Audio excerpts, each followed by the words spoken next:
Is the lady a trickster being? And what are her ideas on the shift, on the coming ascension of man, if that's something that's going to happen? And how does that idea compare with other ideas on the shift? Well, let's talk about it. So get in here. This is Jack with Cosmic Road. I talk about UFOs and the paranormal. Please hit like and subscribe and let me know what you guys think in the comments below. Yeah, so the shift, of course, many of us are familiar with this idea that's been around for a while. Call it the ascension, the age of Aquarius, the update, the upgrade, whatever you want to call it. This idea that we're moving into a new era or could move into a new era, a more spiritually enlightened and connected era, if such a thing is possible. Near-death experiences, by and large, bear that out. At least a lot of the information seems to corroborate this idea that we could be moving into this new era. Of course, sometimes in order to get there, a lot of trouble and hardship has to happen first, according to that information. But sometimes it doesn't. Sometimes it's much easier. But what does the lady have to say about it? What does Chris Bledsoe have to say about it? Well, in this hypnotic regression, here dictated by his son Orion, he gets into that a little bit. And it's a long segment. I'm just going to play a little bit of it. And from this, we actually get a little insight, I think, into whether the lady is a trickster being or not. Barbara, does it seem like the dark forces are particularly active now? Chris, yes, now more than ever, plotting and scheming to take away our love. And when we lose that, and we are living in fear, it's over. It will not be good. It will not be good. And it's coming quickly. The earth is out of balance. Our vibration is totally linked to her and to this earth and into love or fear. And as we are in fear, our vibration drops to a lower level, which throws every living thing, every tree, every plant, every creature, including this earth. Its vibration is off and it's beginning to shake and tremble and destruct. We have to change that. We have to change this fear. We have to change it. We have to bring love into this earth, into this world, in our hearts and our minds to bring about peace. Never look at the fear. Never talk of negativity. Never bring it into our lives.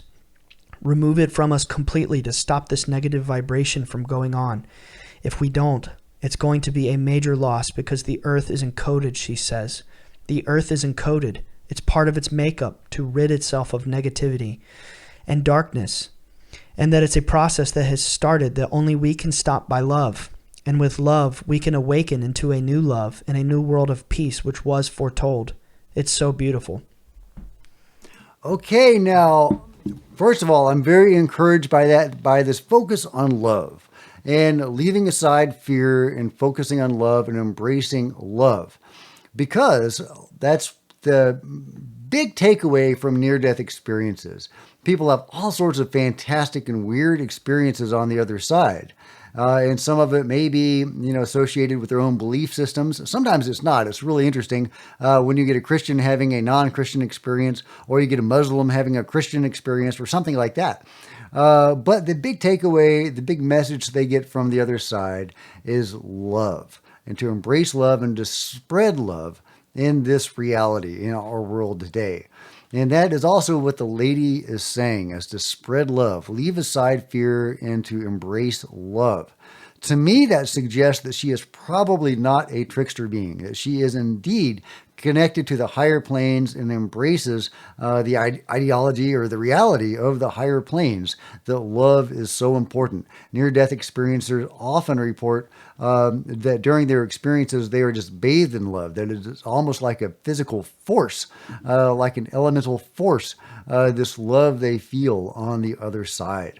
So that is very encouraging to me about the lady, that she is likely, based on this, not a trickster being, that she is legit. But it's very interesting when he talks about Gaia and the earth and it interacting with us, because that is a lot of the information that you get with the idea of this shift, is that the earth is ascending to the fifth dimension, and we can come with her if we can, and if we can't, she's going to throw us off like dog and fleas.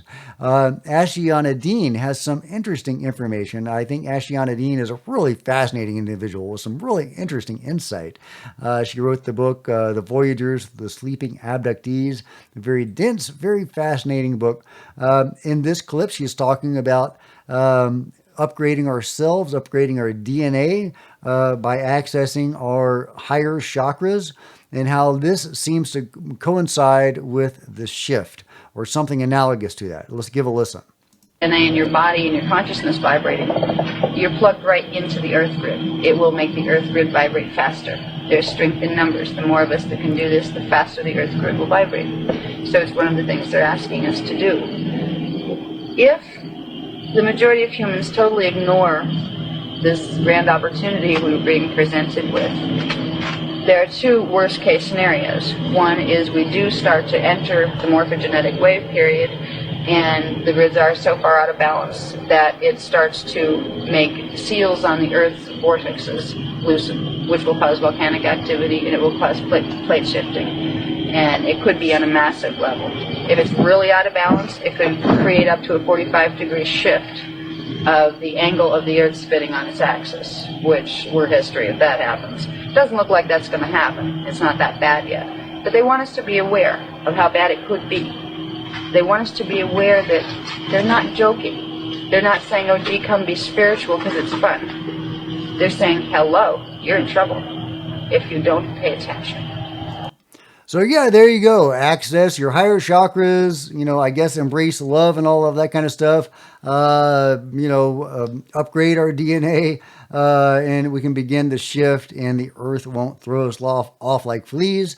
It's really interesting that these earth changes she's talking about, if we don't get in line and be more spiritual or loving, in comparing that to Chris Bledsoe, who also had very similar information that he was getting from the lady. And that's what, a lot of the information about the shift is us being more spiritually, inclined and more loving, but also more in tune with Gaia. And that may sound very woo and very crazy to a lot of people, but just remember, it's been scientifically proven that our consciousness interacts with and manipulates reality. That is a scientific fact. Hell, apparently even NASA engages in rituals during their launches, and presidents have attended these. Our space program today even has some really interesting rituals associated with it when it does certain launches at Cape Canaveral. Maybe not all of them, but the one that Tyler was involved with, they had images of Roman gods and goddesses put on the rockets. They would use Latin on their patches, their mission patches, and they would also have specific rituals that they would do, sometimes involving U.S. presidents. They would position the presidents at a certain point where astronomical events, would happen. And this, so Tyler had, like the president of the United States. Yes, the president of the United States. They didn't know what they were doing. They were just being positioned there. So they're like, stand here, Mr. Obama or President Obama, and he would stand there with his wife and look this direction. It was part of the whole thing, and there were photos. He has photos of all of that. Yeah, so, NASA takes spirituality seriously, apparently. Of course, it has a weird occult tradition in NASA, but our consciousness does seem to interact with and manipulate reality. We do have souls. Chakras are a thing. There's a lot of information coming from the other side and from various beings that the shift is coming. Does that mean it is? I don't know. And if you thought that was weird, maybe aliens need to be believed into existence. Check out this exchange between Jesse Michaels and Whitley Strieber. Von Neumann, who is Yes. known for being an absolute genius in his time, smarter than all of the other incredibly smart scientists in the U.S., Hungarian, and studied at a very, actually notorious school in Hungary along with his colleague Jonathan Wigner, and was just known as laid the Yes. mathematical foundations for quantum mechanics, a lot of modern computational principles.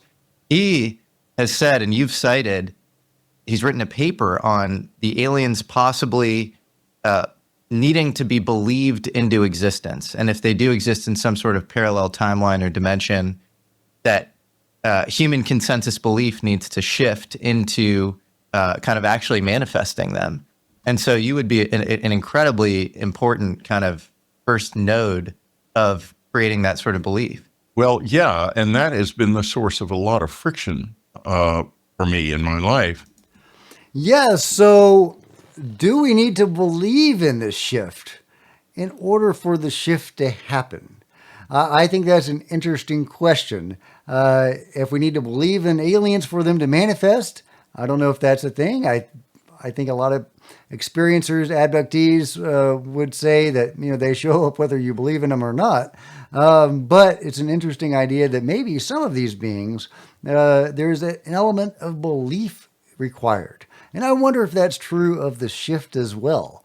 So what do you guys think about it all? Is there going to be a shift? Are we, is Mother Gaia trying to ascend into the fifth dimension or something like that? And she's telling us to shape up or ship out. And we need to activate our higher chakras, embrace love, all that kind of stuff, and get more in tune with Gaia. Is that what the lady is telling us? If she is a legitimate, on the level higher being that is also representing Gaia, telling us this stuff, should we listen?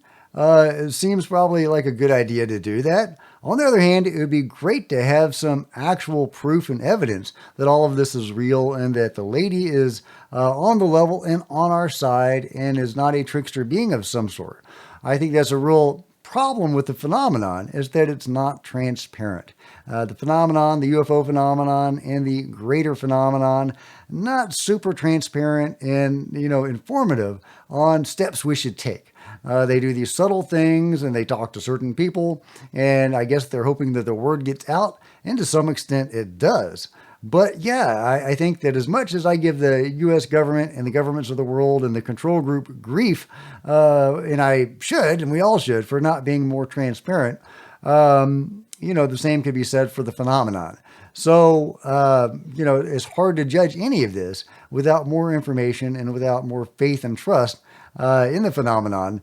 Of course, maybe we have to believe in it to make it happen. So let me know what you think about it all in the comments below. And if you've enjoyed this video, thumbs up, smash the subscribe button and the bell to be notified of future videos. Grab a t-shirt, become a channel member, and there's plenty of other videos on the channel. See you next time, guys. This is Jack with Cosmic Road, signing out.